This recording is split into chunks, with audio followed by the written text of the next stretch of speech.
Bendito Dios, Rey de Gloria, Señor de señores. Aquí estamos, Señor, delante de tu presencia, con el anhelo de ser instruidos, ministrados.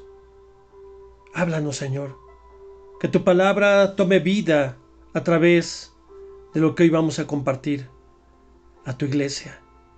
Estamos sedientos, hambrientos, con el anhelo, Señor, de ser alimentados con las Escrituras, con la presencia de tu Espíritu Santo, que es, Señor, lo que nos da paz y la certeza de saber que estás en medio de nosotros, con nosotros y por nosotros. Hágase tu voluntad, Señor, en la vida de esta congregación, en la vida de cada uno de los que confiamos y creemos en tu Hijo Jesucristo. Amén.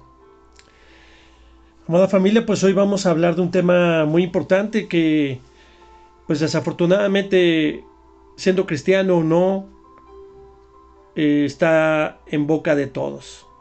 La murmuración y la envidia. No debiera ser entre el pueblo de Dios, no debiera ser entre los que nos llamamos cristianos. Pero tristemente, sí lo hay, sí lo hay. Así es que, pues acompáñame al libro de Éxodo, Antiguo Testamento, capítulo 17, versículos 1 al 7. Toda la congregación de los hijos de Israel partió del desierto de Sin por sus jornadas, conforme al mandamiento de Jehová, y acamparon en Refidim, y no había agua para que el pueblo bebiese. Y altercó el pueblo con Moisés y dijeron: danos agua para que bebamos. Y Moisés les dijo: ¿por qué altercáis conmigo? ¿Por qué tentáis a Jehová? Así que el pueblo tuvo allí sed y murmuró contra Moisés. Y dijo: ¿por qué nos hiciste subir de Egipto para matarnos de sed, nosotros, a nuestros hijos y a nuestro ganado? Entonces clamó Moisés a Jehová diciendo: ¿qué haré con este pueblo? De aquí a un poco me apedrearán. Y Jehová dijo a Moisés: pasa delante del pueblo y toma contigo de los ancianos de Israel. Y toma también en tu mano tu vara con que golpeaste el río, y ve. He aquí que yo estaré delante de ti, allí sobre la peña de Horeb, y golpearás la peña, y saldrán de ellas aguas, y beberá el pueblo. Y Moisés lo hizo así en presencia de los ancianos de Israel, y llamó el nombre de aquel lugar Masash y Meriba, por la rencilla de los hijos de Israel, y porque tentaron a Jehová diciendo: ¿está pues Jehová entre nosotros o no? Pues es tremendo lo que hemos leído, pero quiero hacer algunas especificaciones para que usted pues se ubique en lo que estamos precisamente leyendo. Habla aquí precisamente de Sin. No sé si usted sepa y conozca dónde está Sin, pero Sin era uno de los desiertos entre el Sinaí y Elim. Fue una ciudad de Egipto cuyo nombre griego era Pelusión, ciudad de barro, por encontrarse precisamente en el camino de la tierra de los filisteos, en la frontera de Egipto. Sin, pues era de suma importancia para la defensa de Egipto contra el reino oriental. La ruina de Sin, proclamada por Ezequiel, representaba la derrota de Egipto. Entonces ahí vemos Sin, este desierto, y también menciona sobre que acamparon en Refidim. Refidim se refiere a una de las llanuras donde los israelitas acamparon después de partir precisamente del desierto de Sin, antes de llegar al Sinaí. Entonces, pues vemos aquí que dice que el pueblo empezó a ¿qué? A murmurar contra Moisés. ¿Qué es murmurar? Murmurar es hablar entre dientes, manifestando alguna queja o un disgusto por alguna cosa. hablar mal de alguien a sus espaldas. Eso también es murmurar, extender un rumor. Y se imagina ese pueblo que el Señor le había bendecido, lo había sacado de la esclavitud, ahora murmuraba contra Dios, porque no había comida primero, ya se habían cansado del maná, luego querían carne, ahora se quejan por el agua. Un pueblo quejoso en lugar de ser un pueblo agradecido por la liberación que Dios había hecho, ¿verdad? No, ahora este pueblo quejoso, dice al final, ¿está pues Jehová entre nosotros o no? Moisés dice, Dios, ¿qué haré con este pueblo? ¿Por qué altercan conmigo? ¿Y qué es altercar? Pues disputar o discutir obstinadamente con tenacidad. Así que vemos al pueblo pues molesto, discutiendo con Moisés, poniendo en una situación pues complicada, porque pues le dice a Dios, Señor, ¿qué voy a hacer? Y esto me hace pensar lo que sucede hoy en día con nuestras iglesias. Hemos sido liberados, hemos sido nosotros salvados por gracia. Y sin embargo, ¿cuántas personas se quejan, murmuran, no solamente contra sus pastores o lo que todos los días se quejan, sino contra Dios? Y se preguntarán igual, ¿acaso está Dios con nosotros? Cuando no has visto la bendición que cada día te da, de despertar, de tener alimento, de tener ropa, de poder respirar, de poder moverte por tus medios. Siempre ha dicho que el hombre no cambia. Ha sido lo mismo desde su creación. Yo te pregunto, ¿has murmurado y altercado contra alguien? Sé sincero. Sabemos que sí. Seguramente has hablado contra tu padre, contra tu jefe, contra tu esposa o tu esposo. Y sabemos que, pues desafortunadamente en nuestro corazón está esa situación que a veces no analizamos y a veces nos dejamos llevar por los malos pensamientos, nos dejamos conducir por nuestras emociones, por nuestros impulsos. Y vemos ahí que falta el fruto del Espíritu, el dominio propio, la paciencia, la bondad. Es algo que tenemos que trabajar, amada iglesia.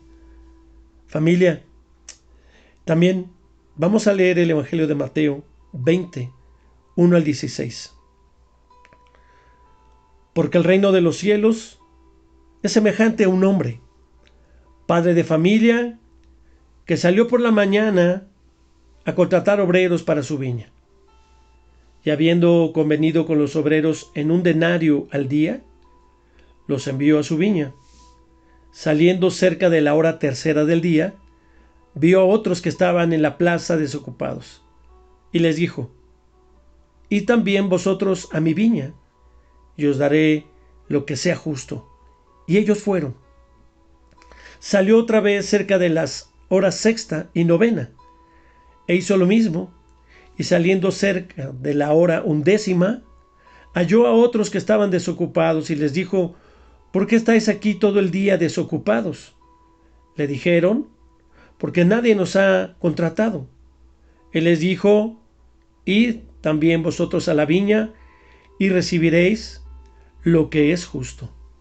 Cuando llegó la noche, el señor de la viña dijo a su mayordomo, llama a los obreros y págales el jornal, comenzando desde los postreros hasta los primeros. Y al venir, los que habían ido cerca de la hora 11, recibieron cada uno 1 denario. Al venir también los primeros, pensaron que habrían de recibir más, pero también ellos recibieron cada uno 1 denario. Y al recibirlo, murmuraban contra el padre de familia, diciendo, estos postreros han trabajado 1 sola hora y los has hecho iguales a nosotros, que hemos soportado la carga y el calor del día. Él respondió, dijo a uno de ellos, amigo, no te hago agravio. ¿No conviniste conmigo en un denario? Toma lo que es tuyo y vete. Pero quiero dar a este postrero como a ti. ¿Acaso no tengo derecho de hacer lo que yo quiera con mi dinero? ¿O es que te da envidia que yo sea bondadoso? De modo que los que ahora son los últimos serán los primeros, y los que ahora son los primeros serán los últimos. El Evangelio tiene una enorme enseñanza para la iglesia. En la comunidad de Mateo, que acabamos de leer, existían tensiones muy marcadas, al punto que en su interior brotaban pasiones entre pues los que ya eran convertidos a Cristo, los nuevos convertidos y los judíos que se acababan de convertir. Así que, pues imagínense esa nueva iglesia donde pues había descontento cuando se pretendía tratar a todos y a todos por igual. Pareciera que los cristianos judíos y los cristianos paganos crearon una tensión sin percatarse que convivían en la misma comunidad, la misma iglesia. Y se preguntaban, ¿cómo es posible que los paganos tengan el mismo trato que los judíos, en tanto que los judíos se consideraba el pueblo elegido? Así que aquí vemos pues este pasaje donde nos habla del dueño de una viña, el padre de familia, que va y va contratando a diferentes horarios a personas para ir a trabajar. Y el acuerdo fue darles un denario. Recordará usted que el denario era una moneda de plata de 3.85 gramos y tenía tenía la cara del César, y ese era el pago que pues se le daba a una persona por toda una jornada. Así que pues vemos que unos llegaron muy temprano a trabajar, y así conforme avanzaba el día pues se le iba dando. Dice que saliendo de la hora tercera del día, usted sabe que en el horario romano pues la hora primera son las 6 de la mañana, de 6 a 7 es la hora primera. Así que estamos hablando que aquí cerca de las 8 de la mañana es cuando comenzaron a llegar a la viña, y de ahí se fueron hasta las 6 de la tarde.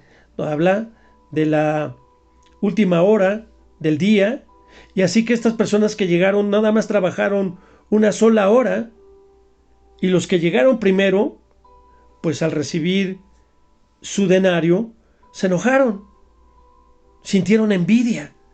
¿Por qué les había pagado el dueño de la viña lo mismo al que trabajó una hora, al que trabajó 3 horas, al que trabajó mediodía, y a ellos que habían trabajado todo el día? Pues quizá en nuestro pensamiento diríamos, pues sí tenían razón, porque ellos trabajaron más tiempo, estuvieron expuestos al sol, se desgastaron más. Pero no, familia, porque el acuerdo fue un denario. Y al final les dice, ¿acaso no tengo yo derecho de hacer lo que yo quiera con mi dinero? Si usted quiere contratar a alguien y quiere darle más dinero, pues es su dinero, no tiene por qué nadie reclamarle. Es precisamente lo que pasaba, y esta parábola nos habla precisamente pues de la meritocracia. ¿Qué es esto? Pues se levanta dentro de la comunidad como un fenómeno histórico. Los judíos pues vivieron este conflicto desde que caminaron en el desierto bajo el mando de Moisés, ya lo leímos. En el desierto parece que perdieron la memoria. ¿Por qué? Además, como signo de demencia, añoraban lo que no vivieron. ¿Por qué? Porque recordemos que cuando ellos eran esclavos en Egipto, pues no comían carne, comían papas y les daban lo que cayera, siendo esclavos. Así que ahora que eran libres, se volvieron exigentes, ¿verdad? Pidiéndole a Moisés carne, pidiéndole agua, pidiéndole cosas. Así que se hacían ilusiones de las posesiones de quienes ocupaban la cúpula del poder. Eran esclavos y deseaban comer lo que consumían los poderosos. Así que Esto los llevaba a rechazar a quienes tenían menos. La meritocracia se divide en dos palabras importantes. Meritum, que significa la debida recompensa de ganar o de merecer. De ahí viene también la palabra mérito, sobre un talento, de la palabra latín. Y la otra es gracia, que es un sufijo griego, kratos, que significa poder o fuerza. Así que la meritocracia es una forma de gobierno basada en el mérito. Ahora, cuando se inaugura con Jesús un nuevo orden, los que vivían la gracia de Dios pronto se olvidaron del amor de Dios, que trataban a los nuevos conversos como enemigos. ¿Les suena familiar? En nuestras iglesias parece lo mismo. Algunos se sienten dueños de las iglesias. Los que iniciaron la iglesia, los que nacieron en cuna evangélica, con los que acaban de llegar, con los que vienen de otras denominaciones. Pareciera que la iglesia tiene un dueño. Y ya lo prediqué hace 8 días. Sí, tiene un dueño. Es el Señor. Es Dios Todopoderoso. Es Jesucristo, la cabeza. Él es el dueño de la iglesia. Ningún hombre es dueño del reino de Dios. Así que nuestro subconsciente colectivo, como pueblo de Dios, honestamente se anida la codicia, el exclusivismo. Puede ser que nos comportemos como los trabajadores descontentos de la parábola, porque los que llegaron tarde gozan de las bendiciones de la gracia. Hay personas que me dicen, pastor, ¿cómo es posible que esta persona tan poquito tiempo tiene y ya ha sido bendecido? Yo tengo años en la iglesia y no he recibido lo que Dios le he pedido. ¿Te das cuenta? ¿Cómo estás observando? ¿Cómo tu corazón se está llenando de envidia? ¿Alguna vez te han tenido envidia? Me imagino que sí. La envidia es un cáncer que ha comido al ser humano. No prosperes tantito porque la gente te tiene envidia. Que tus hijos hayan recibido, que a tus hijos le vaya bien, no dudes que empieza a generar envidia hasta en tu propia familia. El ser humano es envidioso, es egoísta.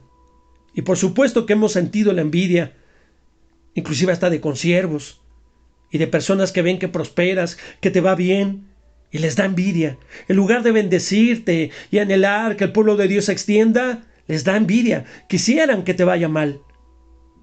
Ahora yo te pregunto, tú, amado hermano o hermana que me escuchas, ¿honestamente has sentido envidia? Por supuesto que sí. La respuesta es sí. Todos hemos sentido envidia. Aunque algunos dicen, ¡ay, qué envidia de la buena! No, familia, no nos engañemos. La envidia es el deseo de hacer o tener lo que otra persona tiene o hace. Es un sentimiento de tristeza o enojo que vive y experimenta una persona que no tiene y desearía tener para sí algo que otra persona posee. A veces piensas que tú lo mereces y no la otra persona. Al contrario, deberías de bendecirla, decir, Dios, gracias que has bendecido a esta persona. Yo espero mi bendición. No sé cuánto tiempo tarde, pero mi bendición también llegará. Y bendigo a las personas que les va bien. ¿Cómo es posible que los paganos tengan el mismo trato que los judíos? Esa era la cuestión central de esta parábola. Nos comportamos a veces como esos trabajadores, porque a otros les va bien. Creo que será muy difícil que el mundo llegue a ser cristiano totalmente. ¿Sabe qué? Debido a las actitudes autoritarias y exclusivistas que tenemos ante los demás. No logramos entender, como dice la Escritura, que los últimos seremos los primeros. Los últimos, los que están al margen, los que viven en la periferia, los que no tienen un gafete que los identifique con la religión cristiana. Parece ser que somos exclusivos. No, el Evangelio es para todos, es para que todos sean salvos, para que ningún alma se pierda. Estos, los más desprotegidos, los pecadores, estos serán alcanzados por la gracia y no por la religión que profesamos. Porque más de las veces nuestra religión se convierte en exclusivista, excluyente y discriminatoria. Amada familia, amada iglesia, tenemos una asignatura pendiente. Abrir la puerta de nuestro corazón. Trabajar, pues honestamente, por tener un reconocimiento sincero de que gozamos de la gracia de Dios, y esto no es por nuestros méritos, porque entonces dejaría de ser gracia y se convertiría en meritocracia. Se inaugura con Jesús un nuevo orden de los que viven la gracia. Por eso es que dice que los últimos serán los primeros. Tenemos que reconocer que Dios no le apuesta al favoritismo.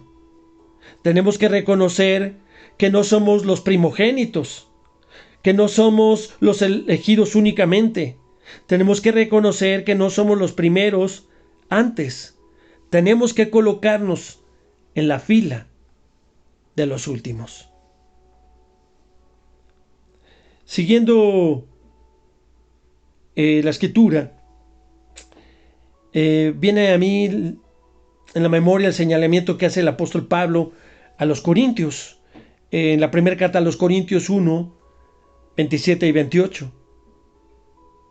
Sino que lo necio del mundo escogió Dios para avergonzar a los sabios, y lo débil del mundo escogió Dios para avergonzar a lo fuerte, y lo vil del mundo y lo menospreciado escogió Dios, y lo que no es, para hacer lo que es, a fin de que nadie se jacte en su presencia.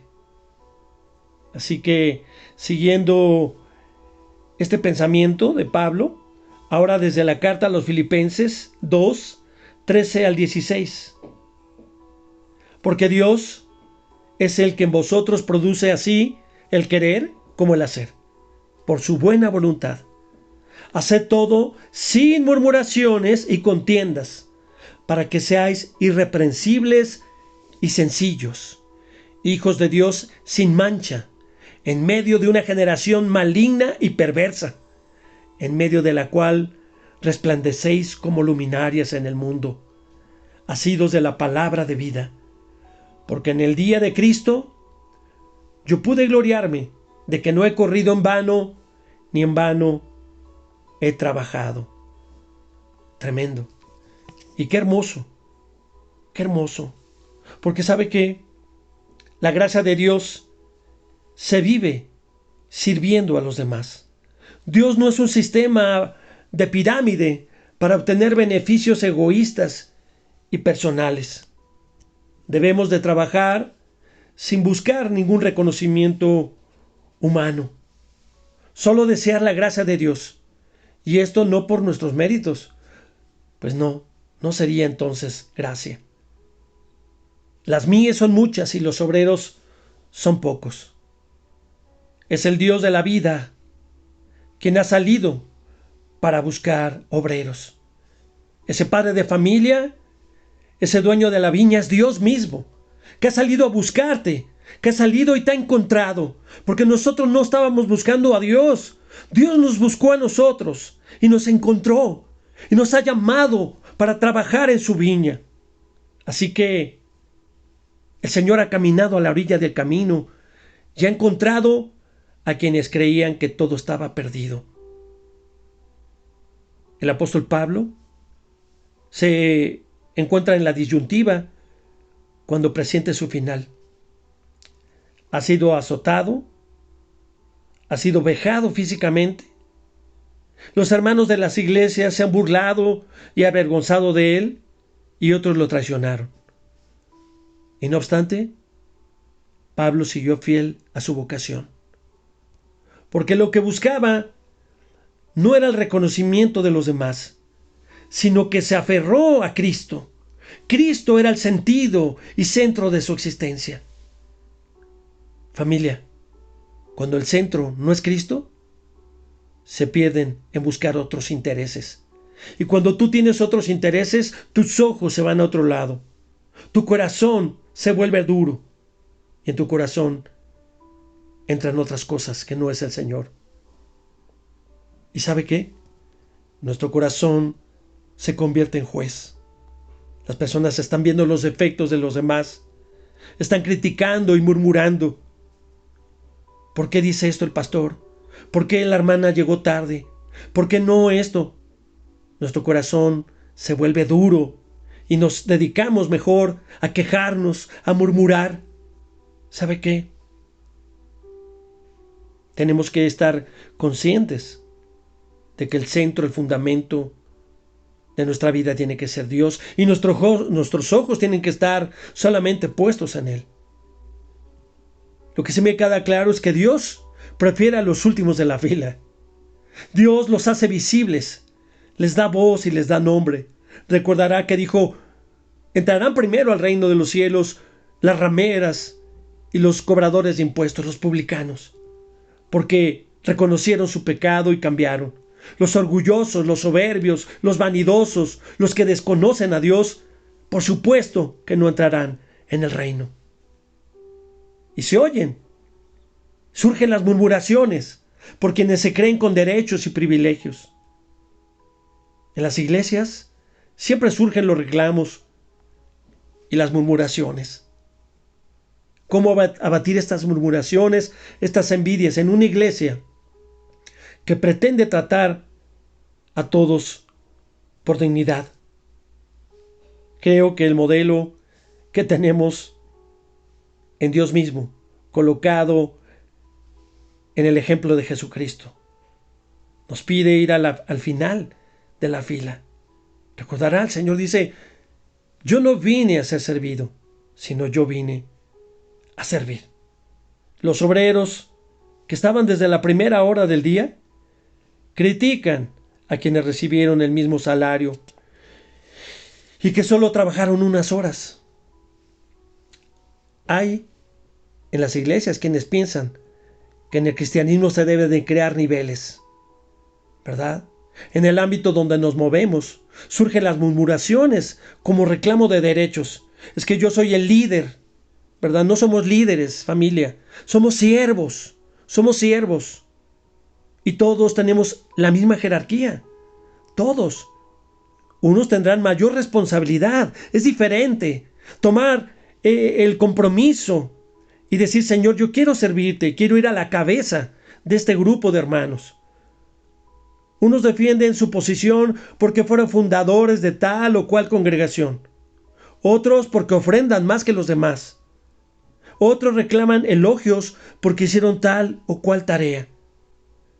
Creo que nos olvidamos que hemos sido alcanzados todos por la gracia de Dios y que vivimos bajo esa gracia, en el sentido que debemos darnos completamente a las tareas del reino.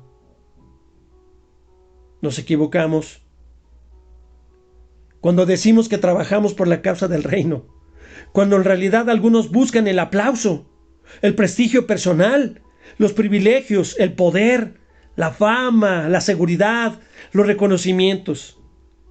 Y cuando no se recibe nada de esto, entonces nos ponemos de mal humor y comienza la murmuración y la envidia de los que les va bien.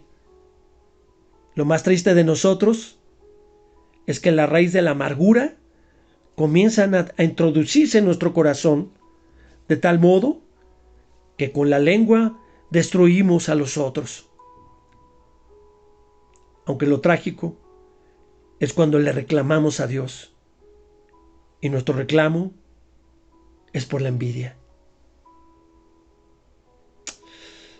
El Señor nos permita salir de esta celebración con las palabras del apóstol Pablo en nuestro corazón. Para mí, el vivir es Cristo y el morir es ganancia. Amada familia, Iglesia de Jesucristo, llévate en tu corazón esta palabra y dile al Señor, amado Padre, en tanto que tenga vida, mi trabajo será por ti y para ti.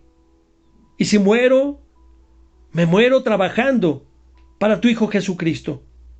El trabajo de la obra del Señor no debe de darnos miedo y mucho menos envidia, porque cada esfuerzo que haga en mi trabajo será para glorificar a Jesucristo nuestro Señor. Por eso, este día mi oración es porque no sea más santo que otro, sino ser lo que el Señor quiere que yo sea para Él.